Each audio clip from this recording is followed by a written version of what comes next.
Universidad Complutense de Madrid, España. Bueno, así es, a esta hora, como siempre le hemos dicho, tratamos de hacer pedagogía en estos temas políticos, en que ustedes tengan una, alguien que esté preparado, que haya estudiado, que tenga un conocimiento que pueda ser expresado para todos ustedes, para que puedan tener una madurez política. Yo no sé si eso se puede conseguir, pero lo que tratamos en conclusión es que ustedes mejoren su posición, su pensamiento, que tengan algunos detalles, que tengan algunas bases, que puedan entender cómo nos leemos, cómo somos y por qué elegimos lo que elegimos. Bueno, mire, el tema que habíamos hablado la semana pasada, recuerde, y que habíamos dicho y que nos interesaba mucho ponerlo a que los oyentes les escucharan, Consideración y de es, ellos. claro, a consideración de ustedes, hablar de ética pública y corrupción. Un tema bastante abundante, un tema que nos interesa a todos, por supuesto, por todo lo que hemos venido pasando en Colombia y cómo nos ha afectado también en el diario vivir, en las inversiones, en todo lo que representa para nosotros nuestras actividades diarias. Pues aquí está Priscila Celedón, como siempre, atenta a escuchar sus inquietudes, pero también a ella expresarlo, lo que le hemos pedido sobre este tema, ética pública y corrupción. Priscila Celedón, buenos días. Buenos días, Jenny. Buenos días, Osvaldo. Buenos días, audiencia. Sí, este es un tema bastante importante porque nos toca a todos y nos toca de una manera cada vez más asfixiante, diría yo, más dolorosa y que nos genera mucha molestia. De hecho, el tema más importante para los colombianos, la preocupación mayor ya no es el desempleo, ya no es la economía, con un porcentaje altísimo, es la corrupción. Es el número uno de las preocupaciones, el número uno solo, más de 20%. El que le sigue tiene 11%. Entonces es muy importante y tiene una relación directa con la comprensión de la vida pública. Entonces entremos de una vez en materia. Bueno, sobre la ética, habría que decir que la ética es el conjunto de reglas y normas morales por las cuales se rige el ser humano, ¿no? Nuestro actuar humano está allí. Y se rige y es transversal a nuestra vida espiritual, a nuestra vida física, a nuestra vida profesional, a nuestra vida financiera, a nuestra vida social, de pareja, familiar. O sea, es transversal los valores con los que llegamos a actuar en todas estas dimensiones. Pero bueno, la ética pública, pues entonces se refiere a la armonía que debe haber entre el perfil del servidor público, su formación, su comportamiento responsable y comprometido que se ocupa de los asuntos públicos. Es decir, la vivencia y la gestión de los valores llevada al servicio público. ¿Esto qué implica? Implica que es indispensable para un servidor público, en el nivel que sea, tener conocimiento, disposición de servicio, priorizar lo social, lo general, los intereses generales sobre lo individual. Y hay una ejecución con eficacia y calidad, ¿sí? No hablo de la experiencia en todos los casos, porque hay algunos cargos que las personas pueden llegar a abrirse ese espacio, los primeros empleos, las personas técnicas que comienzan su trabajo, pero para la mayoría y para los altos cargos es indispensable dentro de la ética pública tener experiencia, ¿sí? Hay elementos que están escritos, hay elementos que no están escritos sobre este tema, pero es tan importante el tema que dentro de la Constitución política nuestra hay un capítulo de la función administrativa, ¿sí? Y se define la prioridad de los intereses generales. ¿Y en qué lo fundamentan? En principios? Varios de ellos son valores y los otros, efectivamente, elementos claves, que son la igualdad, la moralidad, la eficacia, nuevamente se toca muy bien ese tema, la economía en la acción pública, en la acción del servidor público, la celeridad, ¿sí? La imparcialidad y la publicidad, que se sepan las cosas. Eso establece la Constitución. Y no hablemos de que no necesitamos más normas que las que hay para actuar con ética. Definitivamente, cada vez que tenemos un problema los colombianos, lo primero que ocurre efectivamente en las entidades que de pronto tienen menos ética, es decir, que vamos a tener una norma más, una nueva Ujú. regla. Pero nosotros hacemos parte de los organismos intergubernamentales que trabajan la administración pública y que trabajan la ética, por ejemplo. Están en la OEA, están en todos los organismos, hay códigos de ética en el Ministerio del Interior, hay una carta iberoamericana de ética, ¿sí? De la función pública. Sin embargo, ¿qué pasa? ¿Qué pasa? Que nos encontramos con estos niveles de corrupción y además sería casi impensable si de verdad la responsabilidad, la responsabilidad de un servidor público es tan delicada que tiene 5 tipos de responsabilidades. Tiene una responsabilidad penal por delitos, que es la que vemos casi siempre porque la corrupción lleva obviamente delitos, pero vemos también la civil, que es contractual y extracontractual. Vemos la fiscal, la parte de cómo se maneja el recurso público. Hay una administrativa de no actuar dentro de las normas y funciones que tiene tu cargo, que se te entregan como manual o que están descritas en la ley, y hay una disciplinaria. Eso no ha sido suficiente para que nosotros no entremos a ser de los países que están abanderando el crecimiento de la corrupción en el mundo, ¿sí? Es decir, esa ética va de la mano con el concepto de corrupción, o sea, es el lado opuesto, la corrupción como el uso indebido de servicios públicos, como lo señala el Banco Mundial, o el abuso de posiciones de poder o de confianza para el beneficio particular en detrimento del interés colectivo. Se habla también de Transparencia Internacional, que es uno de los organismos que digamos, lleva un índice de la corrupción en el mundo. Se habla de la pequeña y gran corrupción, es decir, la que vivimos nosotros a diario en muchas entidades públicas, la que vivimos con la policía, ¿sí? Y también la gran corrupción, que es la definición de normas, de políticas que van en beneficio particular, en donde los grandes desfalcos, las grandes decisiones de vender una gran empresa, por ejemplo, del Estado, y todo lo que implican estas cosas. Yo quiero hablarles de dónde están esos factores que están dañando tanto al servidor público.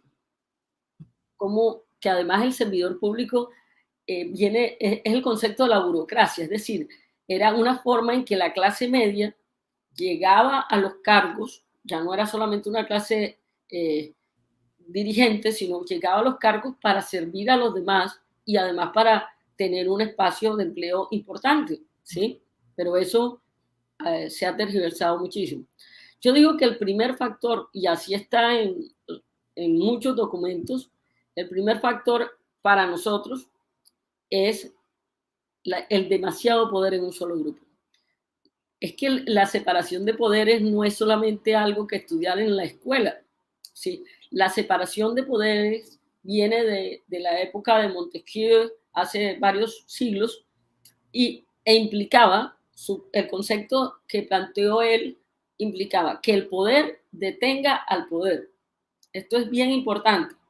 La única forma que el poder se equilibre y no pierda la dimensión que es una acción humana, individual, que supera y que no le importa como supervivencia y como no supervivencia, como ampliación de poder y adicción al poder, en donde la corrupción es la que campea, porque es un ejercicio del poder quedarse con más dinero, así que no es del dirigente que comienza a pensar que el poder soy yo, el Estado soy yo, ¿sí? Esto es lo que nos está pasando. Cuando se ha dañado toda la línea de la separación de poderes, entra la corrupción a campear y se deteriora y debilita de una manera significativa la democracia. Pero esto además tiene unas razones que para nosotros los colombianos son muy fuertes. Una de ellas es el despojo reiterado por siglos de la tierra en el país. Eso es un acto en donde un grupo ha tenido cada vez más poder, despojando y de la manera más injusta y sin que las normas se puedan cumplir. Todavía lo estamos viviendo ahora, ustedes como excelentes periodistas lo pueden notar en cuál es el problema de la JEP, cuál es el problema de resolver la guerra, ¿sí? Que significa parte de ella, de las más importantes, es devolver las tierras a los verdaderos dueños. Esa guerra continuada y además con el insumo y las reglas mafiosas del narcotráfico, pues evidentemente ha generado impunidad en todos los niveles, un débil sistema de justicia que no es equilibrado y que cada vez, en vez de mejorar, violenta más al ciudadano. Y los ciudadanos, en una forma muy significativa, señalan que es injusto, completamente injusto, el sistema de justicia colombiano. Por supuesto, esto va de la mano con la desigualdad, ¿no? De manera que todo va encajando en que convirtamos en el país en uno de los que comienzan a abanderar de manera significativa la corrupción. Entonces Priscila, comienzan todas las... Sí, dígame. sí, Priscila, tengo una pregunta y es que, por ejemplo, hay leyes en el país y supuestamente afectan a la corrupción, pero ¿qué pasa con ese ciudadano que no le tiene miedo a la ley y que es corrupto? Eso es intrínseco, eso a pesar de las leyes, la persona tiene su tendencia a ser corrupta.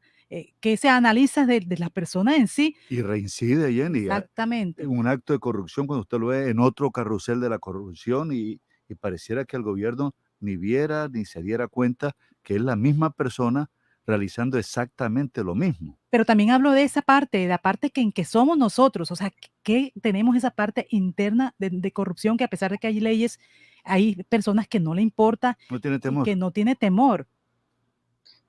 El problema es precisamente que la corrupción no es solamente del que se mete en un negocio a robarse un dinero. La corrupción implica el acceso equilibrado y justo a la justicia, valga la redundancia. Entonces, el 83% de la población colombiana considera que es injusto y muy injusto el acceso a la justicia. Es decir, los niveles de impunidad son muy altos, no hay equilibrio entre la persona que se roba un celular, ¿sí?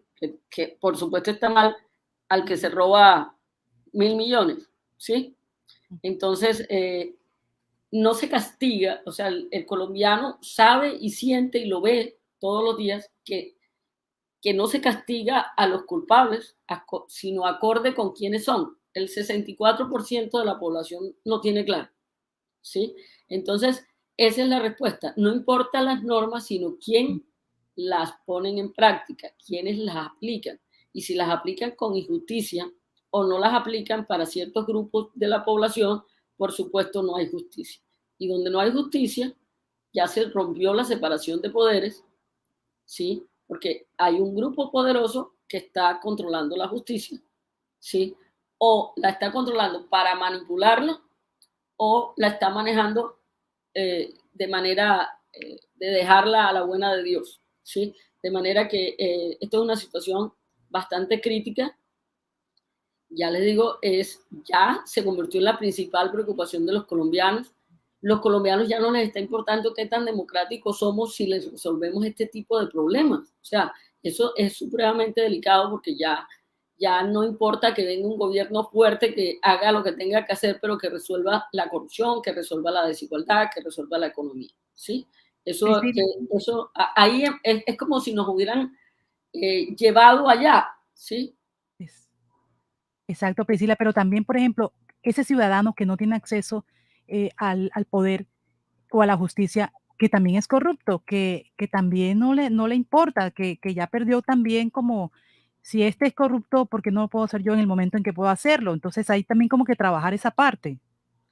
Por supuesto, pero es un trabajo sigo pensando que el tema clave es justicia. ¿Por qué ya ningún colombiano va a llevar droga a la China? Han pensado que ya no hay, fuera de los 3 o 4 que fueron allá y que a varios a uno creo que ya lo ejecutaron y los otros están para ejecutarse. Creo que hay uno que le aceptaron la cadena perpetua. Si tú tienes reglas, no estamos hablando de ellas, Yo no estoy de acuerdo con esas, sino que simplemente si tú tienes reglas, a ese ciudadano no le importa, es posible que tenga condiciones de criminal, de delincuente, ¿sí? Obviamente los hay, y además en un país lleno de, que ha vivido tanto tiempo en guerra, por supuesto que tenemos una delincuencia, en guerra y con narcotráfico, tenemos una delincuencia ya de por sí muy fuerte. Sin embargo, si ese ciudadano sabe que él paga cualquier cosa y lo dejan ir, o si él paga cualquier cosa y le dan unos cuantos días, entonces él analiza desde su mente delincuencial, pero de la relación de perjuicio y beneficio. Ah, bueno, yo me robo aquí 10 millones y tengo que darle 500.000 a uno y 1 millón a otro, pues lo hago, ¿no? El sistema de justicia tiene que funcionar, la impunidad, si no se disminuye, y para que eso se disminuya se necesita un equilibrio en los poderes. No podemos tener a todos los poderes bajo el mismo partido político. Es que no se puede. ¿Quién controla a quién?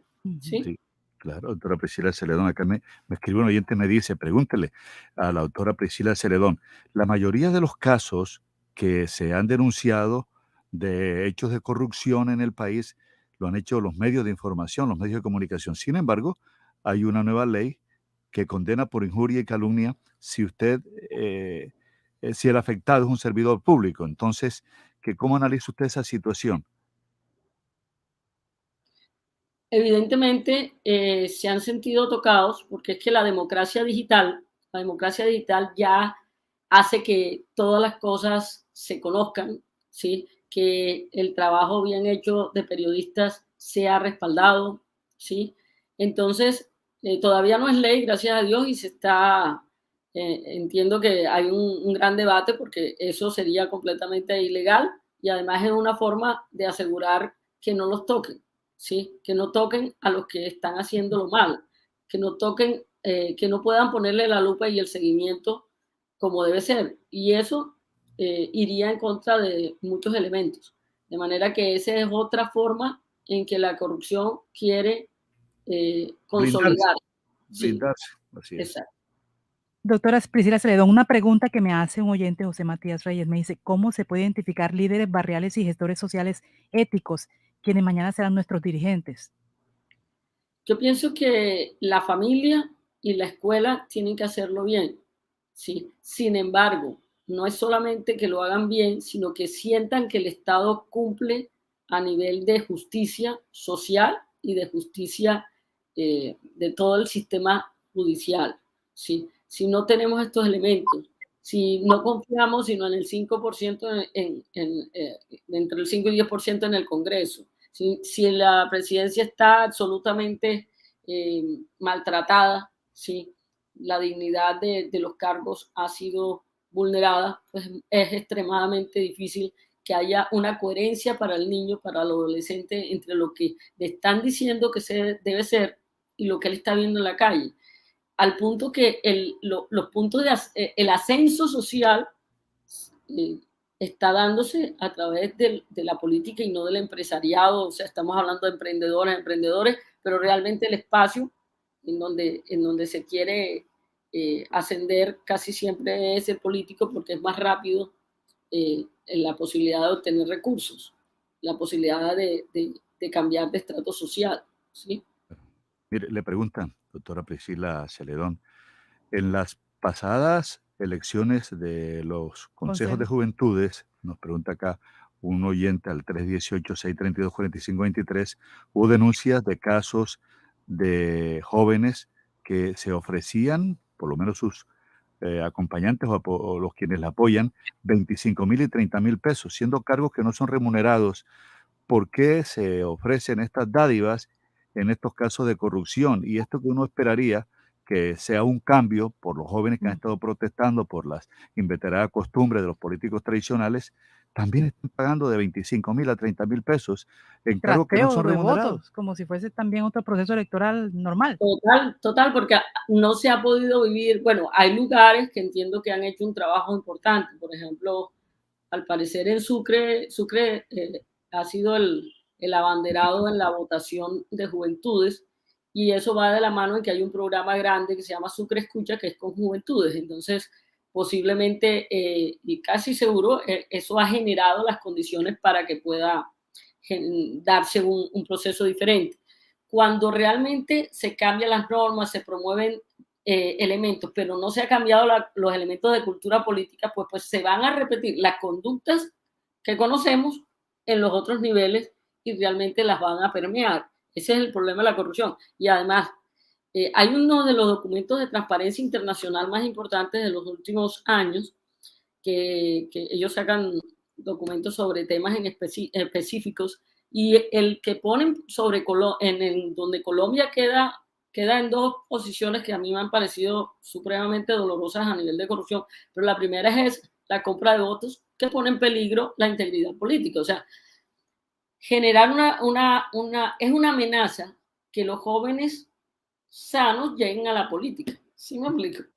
Porque efectivamente es una amenaza para el sistema que se ha permeado por la corrupción y por las prácticas inadecuadas, ¿sí? Entonces, el 40% de los ciudadanos deja claro que hay una compra de votos. ¿Que esta dónde se va? Se da en el acceso, en áreas donde hay menos acceso a bienes y servicios, donde están limitados, ¿sí? Donde están líderes políticos tradicionales, ¿sí? Y en esta época de pandemia más, ¿sí? Que hay mucha gente que no está comiendo 3 veces al día, ya lo sabemos, algunos ni siquiera 2. Por primera vez, por ejemplo, en la ciudad, me imagino que han visto que hay una cantidad de muchachos buscando en la basura. O sea, es extremadamente doloroso ver esto. Y obviamente no sirve. Nuevamente en el 2017 se aprobó una nueva ley, ¿sí? Para aumentar la pena por compra de votos, y volvemos a lo mismo. Los cambios de conducta no se dan por normas, se dan por la aplicación aún de las que hay. No hay que crear nuevas normas, ¿sí? Entonces, se aumentó a 8 años de encarcelamiento la práctica de la compra de votos, y no importa. ¿Por qué no? ¿Por qué no importa? Porque hay impunidad. Y miren, otro de los temas donde los colombianos aparecemos con un proceso de corrupción importante es en lo que llaman la sextorsión, es decir, la extorsión por sexo para servicios públicos, para ciertos servicios en donde no se tienen, ¿sí? Eso, los ejemplos que pone Transparencia son de Sudáfrica y de Colombia, ¿sí? De manera que es un problema muy significativo, y o sea, está claro que los ciudadanos tenemos, o sea, definido cómo es nuestro sistema de corrupción. Los que somos limpios estamos tocándonos, los que nos sentimos que debe haber un proceso de honestidad nos sentimos supremamente chocados, y los delincuentes se sienten cómodos, ¿sí? Básicamente es así, ¿ya? Y las instituciones de gobierno todas están en un proceso de debilidad y de sentir muy débiles, y además no hay separación de poderes. La corrupción en política, ya muchos están considerando que sí hay que buscar, o sea, ya se volvió el tema para erradicar. O sea, ya el 49% de los ciudadanos piensa que sí se puede erradicar la corrupción de la política y está dispuesto a hacerlo. Ahora, ¿cómo estamos dispuestos a hacerlo? También puede ser un gran riesgo, ¿sí? Así es. Interesante. ¿Cómo sería eso, Priscila? ¿Cómo hacemos para erradicarlo? Pues obviamente, si el problema está en el exceso de poder en un solo grupo, pues hay que hacer cambios significativos en esos grupos, ¿sí? Para eso es el voto ciudadano. El problema es todo esto que estamos hablando: la compra de votos, la negociación de votos por puestos, ¿sí? Todo lo que implica este sentido. Y la amenaza más grande que yo veo es que el ciudadano está perdiendo el interés en la democracia. Quiere que cualquiera que llegue, aunque no respete ninguna regla democrática, resuelva el problema, y no se da cuenta de que simplemente puede agravarse el problema, como le pasó a Venezuela. En Venezuela, el ejemplo de Venezuela sí deberíamos mirarlo con detalle. Venezuela tenía, antes de que llegara Chávez, ¿sí?, el nivel, que era un momento en que Venezuela, con todo el petróleo que ha tenido, ha podido tener a toda su población bien, como un país cercano a alguno de los países árabes petroleros.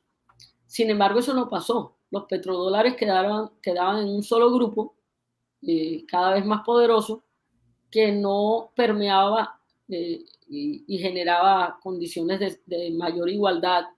Y además ya la corrupción en Venezuela, todos los colombianos que pudieron vivirlo de cerca, sabían que se hablaba, en cualquier círculo se hablaba del negocio corrupto de una manera en que se legitimaba, entre comillas, que eso era normal, ¿sí? Y lo normal es que entonces llegó Chávez